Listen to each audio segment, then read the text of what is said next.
3월부터 주일 오전 예배 설교와 한 주간 성도들이 묵상한 말씀을 어느 정도 연계해서 말씀을 전하려고 합니다. 광고 때도 잠깐 말씀드렸던 것처럼 왜 이런 생각을 했냐 하면 새벽에 나오시는 성도님들과는 말씀의 교제가 있어요. 그래서 이렇게 대화를 하거나 이렇게 교제함에 있어서 훨씬 자연스럽고 이렇게 부드러움이 있는데, 그러니까 새벽에 나오지 못한 분들과는 그런 약간 말씀의 교제에 대한 아쉬움이 조금 계속 남아 있었습니다. 그런 중에 하나님께서 저에게 성도들과 말씀으로 교제하라는 그런 마음을 되게 강하게 해주셨어요.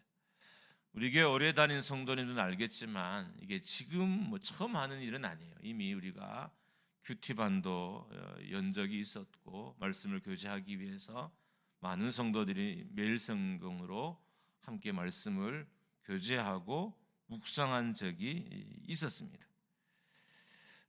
이렇게 다시 생각하고 또 다시 강조하게 된 것은 새벽 기도회 때 전했던 말씀 때문입니다. 말씀을 지킨다는 것이 어떤 의미인지 깊은 깨달음을 저에게 주셨어요. 말씀을 준비할 때도 그랬고 말씀을 전할 때도 그랬고 전한 후에 저의 삶에도 계속된 깨달음이 있었습니다. 그러니까 말씀을 지키고 순종하는 것이 곧 교회를 지키는 길이고, 말씀을 지키고 순종하는 것이 가정을 지키는 일이고, 말씀을 지키고 순종하는 것이 나라를 지키는 일이다라는 깨달음을 주셨고, 또 말씀이 그렇게 우리를 안내해 주셨기 때문입니다. 세 번째로는 주변의 말씀으로 교제하는 사람들의 변화 때문에 제가 이런 시도를 다시 하게 됩니다. 많지는 않지만 제 주변에 말씀을 묵상하면서 변화된 사람들이 한두 명 이렇게 보이기 시작해요.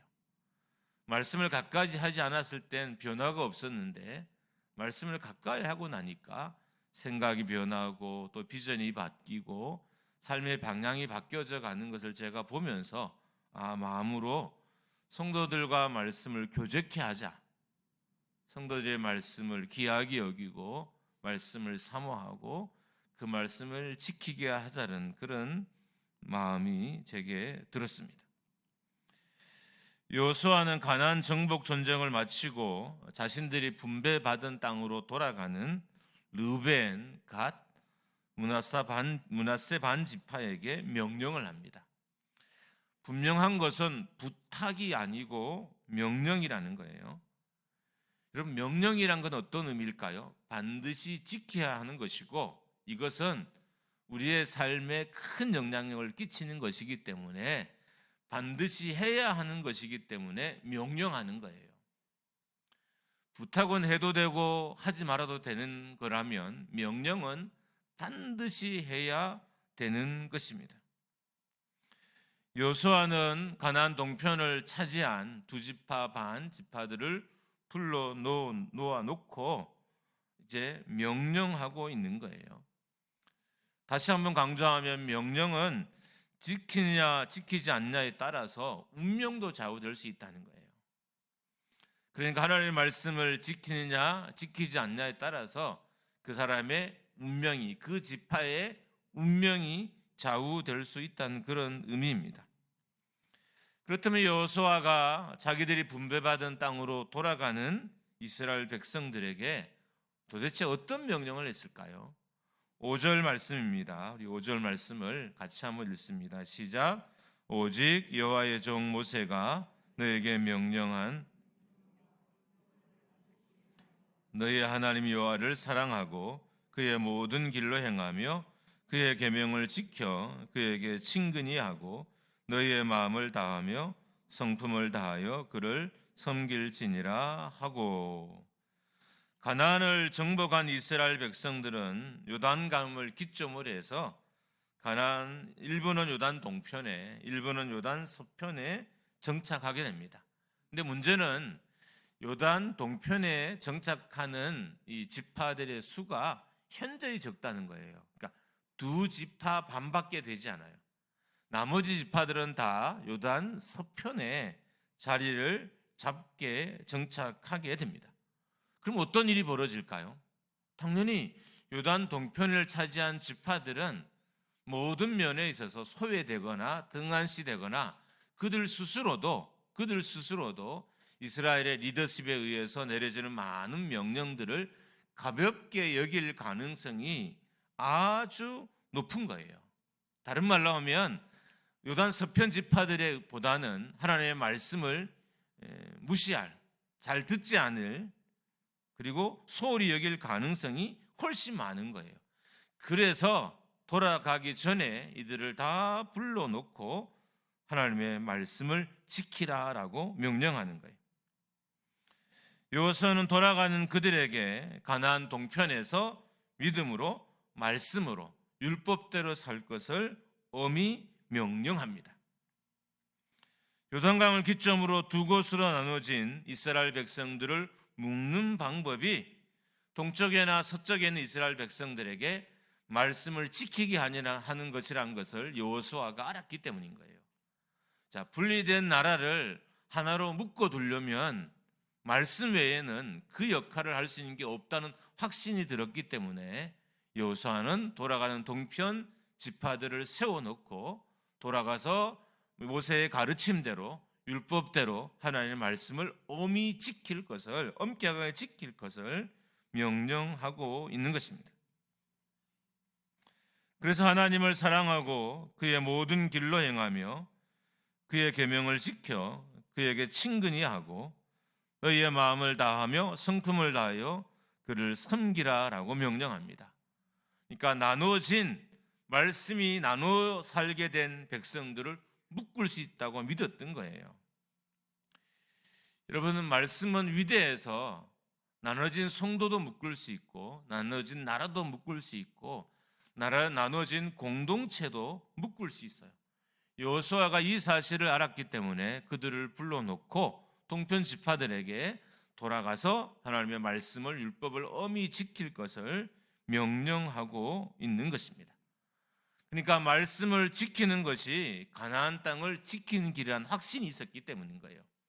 말씀대로 사는 것, 말씀대로 순종하는 것이 가나안 땅을 지키는 길이라는 확신 때문에 여호수아가 이렇게 명령했던 것입니다. 오늘 본문의 말씀을 두 가지로 나누면 이렇게 됩니다. 첫 번째로는 가나안은 함께 책임져야 하는, 함께 의무를 다해야 지켜지는 땅이라는 거예요. 요단 동편 지파들은 가족들과 가축들을 요단 동편에 머물게 하고 용사들을 무장시켜서 요단 서편에 있는 지파들보다 앞장서서 요단 서편에 있는 지파들을 도우라고 여호수아가 명령했어요.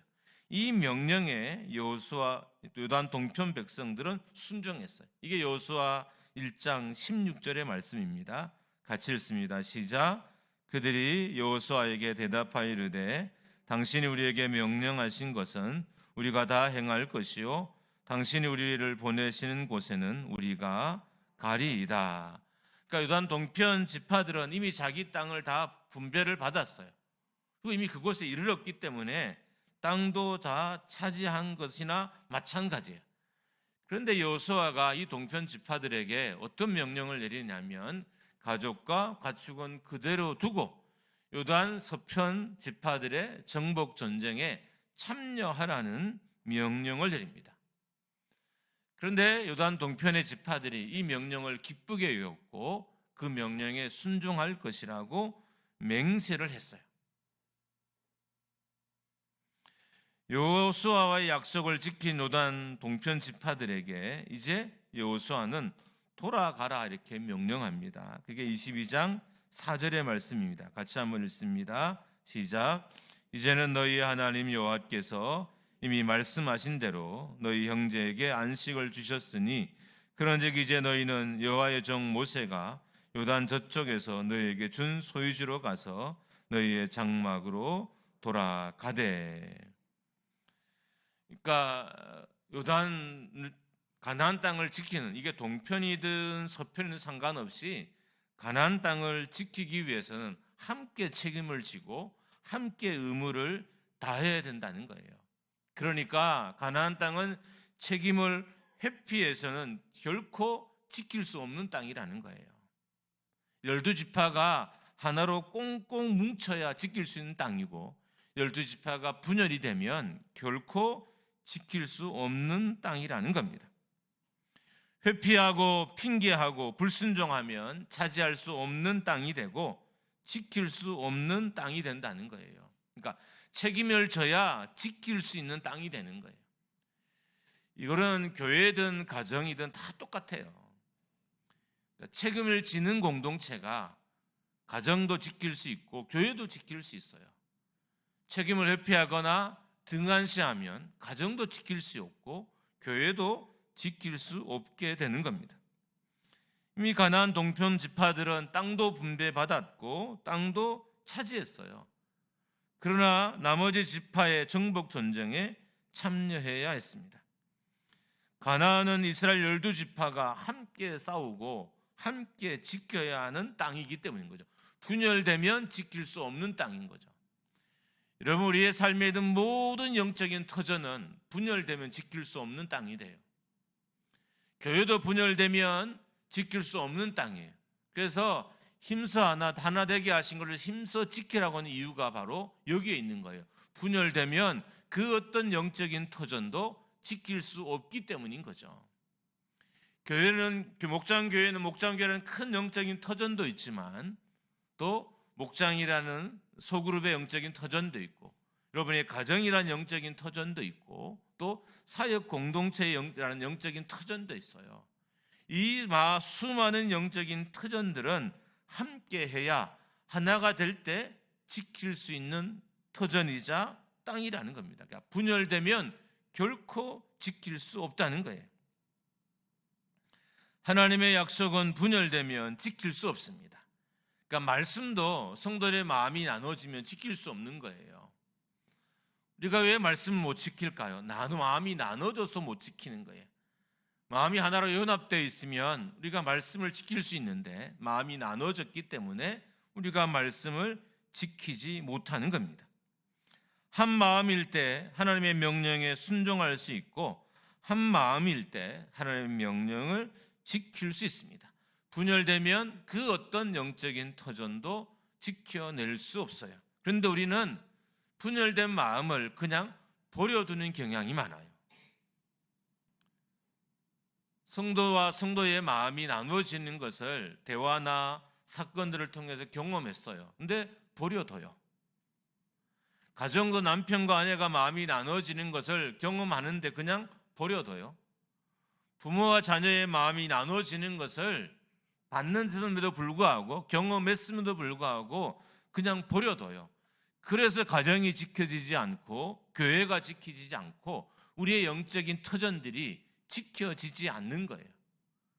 우리가 만약에 뭔가를 지키기 원한다면 결코 나눠지지 말아야 된다는 거예요. 함께 연합되어서 우리가 하나가 될 때 그 영적인 터전들은 지켜지는 것입니다. 두 번째로 가나안 땅을 정복한 이스라엘 백성들에게는 또 다른 전쟁이 기다리고 있습니다. 이 전쟁은 정복 전쟁은 끝났잖아요. 이제 가나안 땅을 지키는 전쟁인 거예요. 가나안 땅을 적들에게 빼앗기지 않기 위해서는, 가나안 땅을 하나님께서 빼앗아 가지 않게 하기 위해서는 말씀대로 살아야 됐어요. 그러니까 말씀을 지키는 전쟁을 잘 치러야 이 가나안 땅을 원수들에게도 빼앗기지도 않고 하나님도 빼앗아 가지 않는다는 거예요. 만약에 말씀을 지키는 전쟁을 가나안 땅을 차지한 이스라엘 백성들이 수행하지 못하면, 그 일을 감당하지 못하면 이 가나안 땅은 이방인들의 땅이 될 수도 있고 하나님도 친히 그 땅을 이스라엘 백성들에게서 빼앗을 수 있다는 것을 알아야 합니다. 5절의 내용입니다. 우리 5절 말씀 다시 한번 앞에서 읽었는데 또 한번 읽습니다. 시작. 오직 여호와의 모세가 너희에게 명령한 명령과 율법을 반드시 행하며 너희 하나님 여호와를 사랑하고 그의 모든 길로 행하며 그의 계명을 지켜 그에게 친근히 하고 너희의 마음을 다하며 성품을 다하여 그를 섬길지니라. 가나안 땅은 군사가 많다고 해서 지킬 수 있는 땅이 아닌 거예요. 우리는 군사가 많으면, 능력이 많으면, 소유한 것이 많으면 뭔가를 지킬 수 있다고 생각하잖아요. 실제로 소유가 뭔가를 지킬 수는 없어요. 군사가 뭔가를 지킬 수 없어요. 가나안 땅은 군사가 많다고 해서 지킬 수 있는 땅이 아니었다는 거예요. 더 나아가서 가나안 땅은 좋은 리더가 많다고 해서 지킬 수 있는 땅도 아니었어요. 가나안 땅을 지킬 수 있는 유일한 방법은 말씀에 순종하는 거였어요. 그러니까 가나안 땅은 말씀을 지키지 않으면 지킬 수 없는 땅이죠. 순종하지 않으면 지킬 수 없는 땅이었던 것입니다. 자, 그렇다면 가나안 땅을 차지하는 전쟁은 과연 쉬운 걸까요? 아니었어요. 가나안 땅을 차지하는 것도 되게 어려운 전쟁이었습니다. 그러면 가나안 땅을 차지한 전쟁과 가나안 땅을 지키기 위한 전쟁 중에 어떤 전쟁이 더 어려울까요? 우린 생각에 가나안 땅을 차지하는 전쟁이 훨씬 더 어려울 거라고 생각할 수도 있습니다. 대충 보면, 그냥 가볍게 보면 얼마든지 그렇게 생각할 수 있어요. 왜냐하면 그 땅에는 거인족도 있었고요, 그 땅에는 차지하기 어려운 산지도 있었고 광야도 있었어요. 그러니까 나무가 거의 없는 광야도 있었어요. 그리고 그 땅에는 철기 문화로 무장하고 있었기 때문에 가나안 땅을 차지하는 것은 되게 어렵다라고, 어려운 전쟁이다라고 생각할 수 있습니다. 그러나 이후에 일어난 많은 사건들을 보면 가나안 땅을 지키는 전쟁이 훨씬 더 어려웠습니다. 우리의 삶을 돌아보면 결혼하는 것도 어려워요.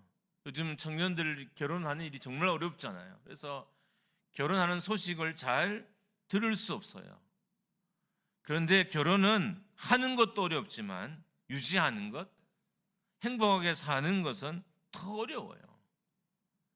왜냐하면 이혼하는 사람들이 너무 많기 때문에, 만약에 이 사람들이 쉽게 지킬 수 있는 가정이었다면, 그리고 쉽게 행복하게 살 수 있었다면 이렇게 깨어졌을까요? 결코 그렇지 않다는 거예요. 그러니까 결혼하는 것도 어렵지만 결혼을 유지하는 것, 행복하게 사는 것은 훨씬 더 어려운 일입니다.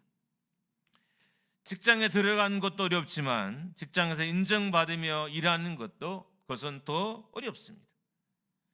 교회에서도 우리가 직분자로 세워지는 것도 어려워요. 어떻든 투표를 통해서 뽑혀지는 거니까. 저희는 직분에 대한 보편적인 관점을 가지고 있어요. 저 자신은. 그리고 지금까지 우리 교회도 그렇게 일꾼들을 뽑아왔습니다. 그래서 목회자든 장로든 아니면 권사님든 아주 극소수의 사람들에게만 직책을 준다, 이런 개념이 아니라 웬만하면 자격이 되면 다 그렇게 하자라고 이렇게 하고 지금까지 왔어요. 그래도 직분자를 세우는 건 쉬운 일은 아니에요. 그런데 직분을 잘 감당하는 일은 훨씬 더 어려운 일이라는 거예요. 그러니까 이걸 통계적으로 다 봤을 때 유지하는 것, 지키는 것이 더 어려운 전쟁입니다. 23장 6절에서도 동일한 명령을 합니다. 6절 같이 한번 읽습니다. 시작. 그러므로 너희는 크게 힘써 모세의 율법책에 기록된 것을 다 지켜 행하라. 그것을 떠나 우로나 좌로나 치우치지 말고. 이스라엘 백성들이 그들이 분배받은 땅에서 해야 할 일은 말씀을 지키는 것이었어요. 모세의 율법책에 기록된 것을 다 지켜 행하는 것이었습니다. 그러니까 말씀을 지키는 것을 전쟁을 하듯이, 정복 전쟁을 하듯이 말씀을 지키며 가나안 땅에 살 것을 명령하고 있는 것입니다. 좌로나 우로나 치우치지 말라는 것은 말씀을 지키는 일에 율법을 지키는 일에 매진하라는 거예요. 그러니까 한눈 파지 말라는 거예요. 좌로나 우로나 치우치지 말라는 것은 말씀을 지킨 일에만 오직 매진하라는 그런 의미입니다. 가나안 땅은 말씀을 제대로 온전히 지키지 않으면 지킬 수 없는 땅이기 때문에 여호수아가 그렇게 이스라엘 백성들에게 명령하고 있습니다. 자, 그러면 말씀과의 전쟁을 치르지 않았을 때 어떤 일이 벌어질까요? 말씀을 지키기 위한 전쟁을, 율법을 지키기 위한 전쟁을 치르라고 여호수아가 명령을 했어요. 근데 만약에 이스라엘 백성들이 이 명령에 순종하지 않으면 어떤 일이 벌어질까요? 그게 23장 14절입니다. 같이 한번 읽습니다. 시작. 확실히 알라. 너희 하나님 여호와께서 이 민족들을 너희 목전에서 다시는 쫓아내지 아니하시리니 그들이 너희에게 올무가 되며 너희 눈에 가시가 되어서 너희가 마침내 너희 하나님 여호와께서 너희에게 주신 이 아름다운 땅에서 멸하리라. 어떤 일이 벌어지냐 하면 말씀과의 전쟁을 치르지 않으면 결국 가나안 땅에 있는 모든 것이 다 가시가 된다는 거예요. 나에게 유익하던 것, 나를 돕던 것, 이 모든 것들이 가시 역할을 하게 되는 것을 너희가 보게 될 것이다 라고 합니다. 이 말씀 우리에게 적용하면 여러분과 제가 말씀에 순종하지 않으면 내 주변에 있는 모든 것들은 가시로 변한다는 거예요. 자녀도 가시가 되고 남편도 아내가 가시가 되고 때로는 사역도 가시가 되고 주변 친구도 가시가 되고 모든 것들이 가시로 변한다는 거예요. 여러분, 가시밭에 누가 살 수 있어요? 잠시라도 움직이면 아파서 고통스러워서 누가 가시밭에 살 수 있어요? 거긴 눕지도 못하고 앉지도 못하고 움직이지도 못해요. 말씀에 순종하지 않으면 가나안 땅을 차지한 이스라엘 백성들에게 그런 일이 일어날 것이라는 겁니다. 더 나아가서 하나님이 정복해서 주신 땅에서 멸망하게 될 것이라고 합니다. 멸망하게 되고 결국 쫓겨나게 될 것이다. 그러니까 가나안 땅에 들어간 이스라엘 백성들이 지금까지는 가나안에 있는 용사들과의 전쟁을 치렀다면 이제 이후로 다 정복하고 난 그 땅에서는 말씀과의 전쟁을 치러야 된다는 거예요. 말씀과의 전쟁을 치러서 이기지 않으면 그 땅에 있는 모든 것들이 다 가시가 되어서 그들을 공격하게 될 것이고 결국 그들이 하나님께로부터 받은 이 땅에서 쫓겨나게 될 것이다 라고 명령합니다. 이제까지 가나안 족속들과의 전쟁이었다면 가나안을 다 정복한 후에는 말씀을 지키기 위한 전쟁을 벌여야 했습니다. 그래서 여호수아가 이제 그것을 명령하고 있는 거예요. 그러니까 왜냐하면 가나안 땅은 군사가 많아야 지킬 수 있는 땅이 아니었기 때문인 거죠. 말씀을 지켜야만 지킬 수 있는 땅이에요. 여러분, 이게 어떤 의미냐 하면 말씀을 지킨다는 게 가벼운 문제가 아니라는 거예요. 우리는 말씀에 순종하는 것을 되게 가볍게 생각해요. 해도 되고 하지 않아도 되고 필요할 땐 순종하고 필요 없을 땐 순종하지 않아도 된다고 생각해요. 근데 오늘 본문은 말씀을 지키는 것이 절대로 교회나 인생과 성도들에게서 가벼운 문제가 아니라는 거예요. 더 나아가서 말씀을 지키는 문제는 단순한 문제가 아니라는 거예요. 우리가 무시해도 되는 작고 사소한 문제가 아니라는 겁니다. 말씀을 지키는 것은 교회를 지키는 길이고 말씀을 지키는 것은 가정을 지키는 길이고 말씀을 지키는 것은 나라를 지키는 길이라는 거예요. 결코 단순하게나 가볍게 봐서는 안 되는 문제라는 거예요. 제가 언급한 이 모든 것은 우리가 지키고 싶은 거예요. 여러분의 가정 지키고 싶잖아요.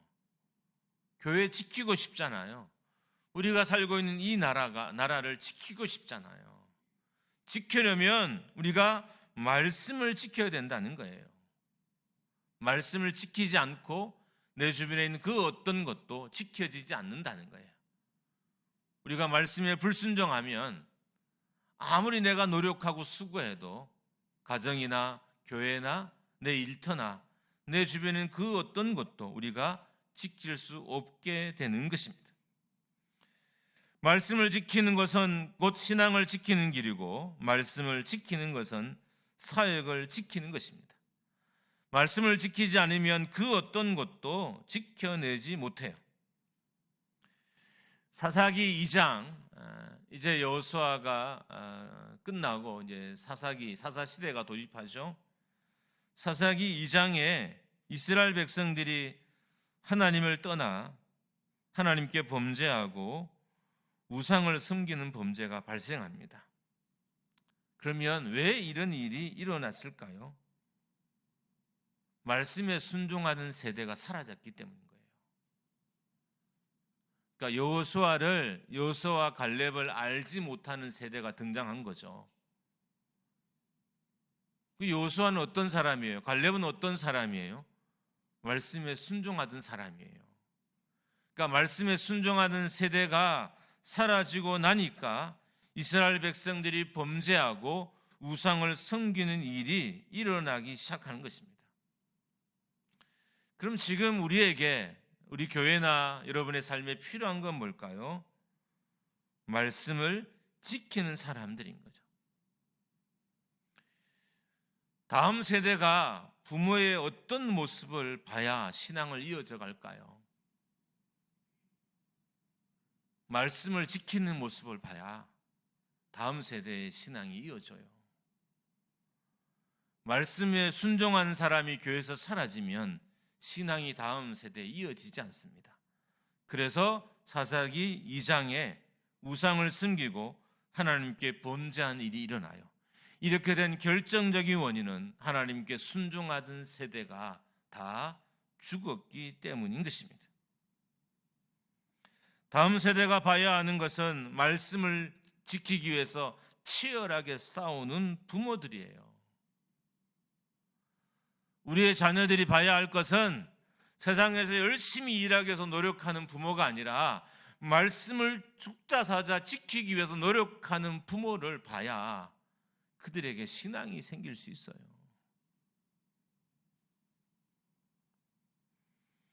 여러분은 과연 자녀들에게 말씀을 지키기 위해서 여러분이 분투하는 장면을 보이셨나요?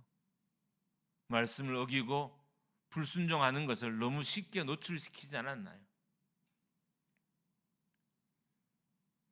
다음 세대가 봐야 할 것은 치열하게 말씀과 전쟁하는 선배들이고 언니와 오빠고 누나와 형들인 거예요.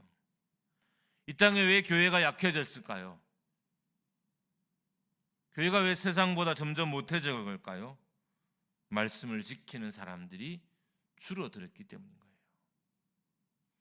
마치 사사시대에 그들이 우상을 섬기고 하나님을 떠났던 것처럼 말씀을 지키는 사람들이 줄어들면 교회의 황폐가 임하기 시작합니다.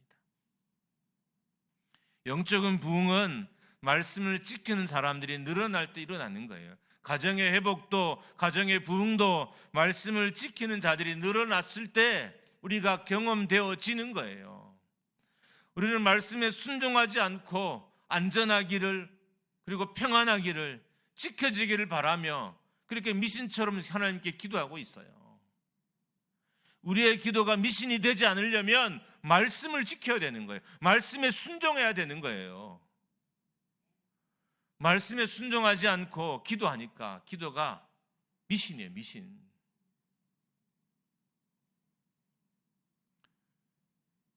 여러분, 우리 청년들이 여기 많이 있는데 청년들이 말씀을 지키기 위해서 분투하는 엄마 아빠의 모습을 봤을까요?